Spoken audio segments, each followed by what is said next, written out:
तो हेलो दोस्तों, आज हम लोग इकोनॉमिक सब्जेक्ट के इकोनॉमी टॉपिक को कंप्लीट करेंगे और इकोनॉमी के एक टाइप कैपिटलिस्टिक इकोनॉमी को हम लोग डिटेल में जानेंगे दोस्तों। ठीक है, तो उसे समझने से पहले सबसे पहले हम लोग समझते हैं इकोनॉमिक्स क्या होता है दोस्तों।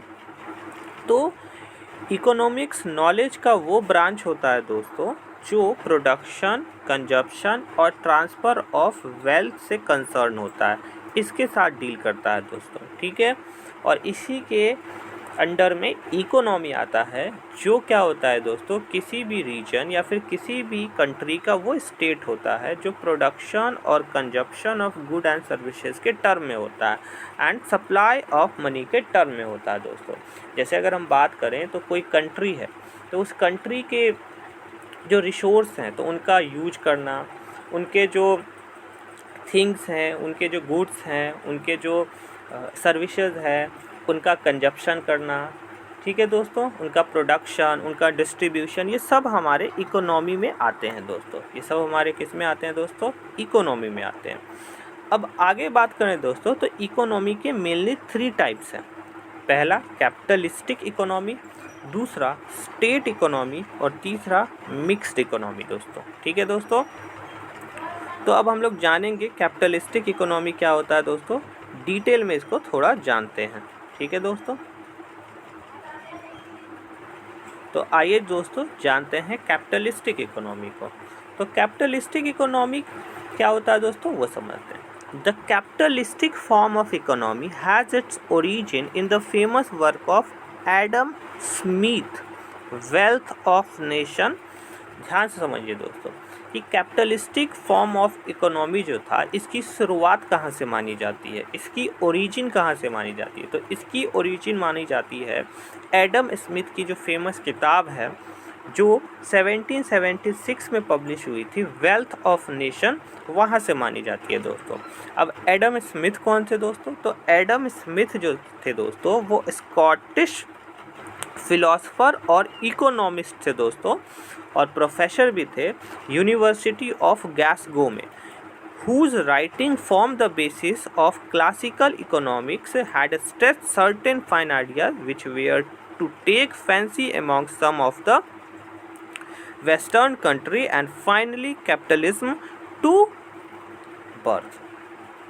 इसका क्या मतलब हुआ दोस्तों, समझते हैं।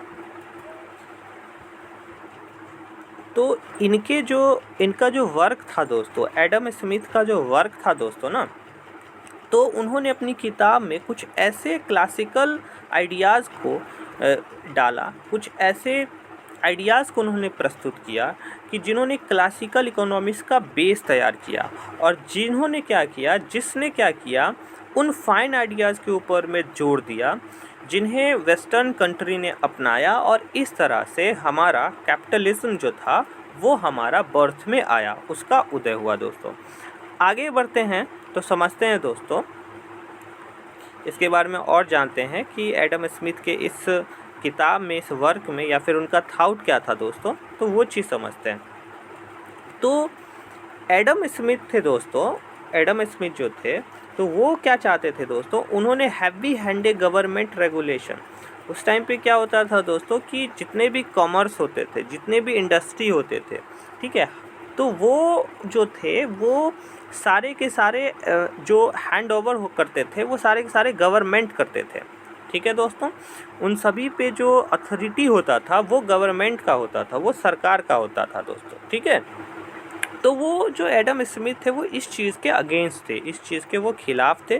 ठीक है, और वो इकोनॉमी को और ज़्यादा वर्ती बनाने के लिए, और ज़्यादा वेल बीइंग बनाने के लिए वो डिवीज़न ऑफ लेबर पे जोर दिया करते थे।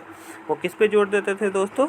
डिवीज़न ऑफ लेबर पे जोर दिया करते थे, और and environment of laser fire. ये इन्वायरमेंट ऑफ लेज़र फायर एक अलग वर्ड है दोस्तों, जिसका मतलब होता है non influence by the government, मतलब कि गवर्नमेंट का नॉन इन्फ्लुएंस हो, गवर्नमेंट का इसमें कोई हाथ ना हो। ठीक है, तो उन्होंने क्या किया दोस्तों, उन्होंने प्रपोज किया कि individual hand of market forces, जिन्हें प्राइस मैकेनिज्म जैसे चीज़ें जिनमें आती हैं दोस्तों, तो वही स्टेट को इक्विलिब्रियम में ला सकता है, वही किसी भी राज्य को, किसी भी स्टेट को इक्विलिब्रियम में ला सकता है, बैलेंस में ला सकता है, जिस वजह से वहाँ का इकोनॉमी बैलेंस होगा दोस्तों। और जो कंट्री के लोग हैं, जो उस देश के लोग हैं, वो उस चीज़ को के लिए सब के लिए वो कल्याणकारी होगा, सब के लिए वेलबीइंग होगा। ठीक है दोस्तों, तो इस तरह के इकोनॉमी का फंक्शन जो है पब्लिक वेल बीइंग के लिए होगा, और इस तरह का जो एक्नॉलेजमेंट है वो मार्केट के कंपटीशन के लिए काफ़ी ज़्यादा ज़रूरी होता है दोस्तों। तो ऐसा जो है एडम स्मिथ का मानना था। ठीक है दोस्तों, अब आगे क्या हुआ दोस्तों, अब आगे क्या हुआ, जब अमेरिका ने अपना इंडिपेंडेंस को अटेन किया, जो 1776 के आसपास ही हुआ था दोस्तों।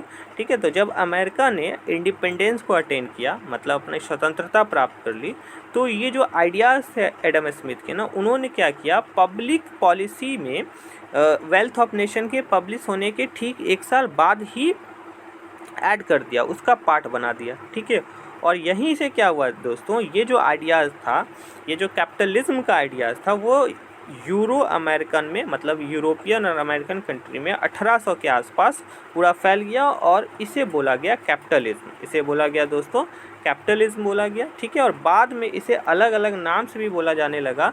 इस कैपिटलिज्म को इसे प्राइवेट इंटरप्राइज सिस्टम भी बोले जाने लगा, फ्री इंटरप्राइज सिस्टम भी बोला जाने लगा, मार्केट इकोनॉमी भी बोला जाने लगा दोस्तों। ठीक है दोस्तों, तो ये इनका जो ओरिजिन माना जाता है दोस्तों, वो इन्हीं के वर्क से माना जाता है, एडम स्मिथ के वेल्थ ऑफ नेशन से ही माना जाता है। अब आगे की बात करें दोस्तों, तो आखिर ये जो कैपिटलिस्टिक इकोनॉमी है, इसमें होता क्या है दोस्तों, तो इसमें मेनली पॉइंट यही है दोस्तों, इसमें होता क्या है कि जो डिसीज़न होते हैं कि व्हाट टू प्रोड्यूस, क्या प्रोड्यूस करना है, हाउ मच टू प्रोड्यूस, कितना प्रोड्यूस करना है, and what price to sell, कितना प्राइस पे बेचना है प्रोडक्ट को, ये सारे के सारे जो डिसीजन होते हैं are taken by the market. ये मार्केट के द्वारा लिए जाते हैं दोस्तों, या फिर private enterprise in this system में लिए जाते हैं दोस्तों। ठीक है, और ज़रूरी बात, स्टेट का इनमें किसी भी तरह का इकोनॉमिक रोल नहीं होता है दोस्तों। मतलब कि कैपिटलिस्टिक इकोनॉमी में जितना भी प्रोडक्शन होगा, उसमें स्टेट का कोई रोल नहीं होता है, गवर्नमेंट का कोई रोल नहीं होता है। जितना भी प्रोडक्शन हुआ उसे किस प्राइस पे बेचना है, या फिर कितना प्रोड्यूस करना है, ये सारे के सारे डिसीजंस जो होते हैं वो प्राइवेट इंटरप्राइज करते हैं दोस्तों। इसमें गवर्नमेंट का कोई भी रोल, स्टेट का कोई भी रोल नहीं होता है दोस्तों। तो आज के वीडियो में इतना ही दोस्तों। अगले वीडियो में हम लोग कैपिटलिस्टिक इकोनॉमी को डिटेल में जानेंगे दोस्तों। ठीक है दोस्तों, तो अभी के लिए बस इतना ही।